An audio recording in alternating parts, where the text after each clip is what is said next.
ఆంధ్రప్రదేశ్ ఆలయాలలో ఒకటి. ఇది కేవలం ఆలయం మాత్రమే కాదు, అద్భుతమైన శిల్పకళకు జీవన సాక్ష్యం లేపాక్షి వీరభద్రాలయం.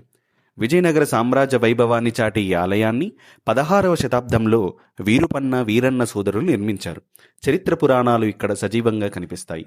ఇక్కడ ప్రతి అంగుళం ఒక అద్భుతమైన కథ చెబుతుంది. శివుని కోసం తన కళ్ళను అర్పించిన భక్త కన్నప్ప త్యాగం ఈ శిలపై ఎంత అద్భుతంగా చెక్కబడిందో, పక్కనే ఏకశిలలోని వినాయకుని శిల్పం కళాకారుల ప్రతిభకు నిదర్శనం. ఇక ఆలయం బయట ఉన్న ఈ భారీ నాగలింగం మహా అద్భుతం. ఒకే శిలపై 7 పడగల కింద శివలింగం, అపూర్వమైన ఏకశిలా శిల్పం ఇది.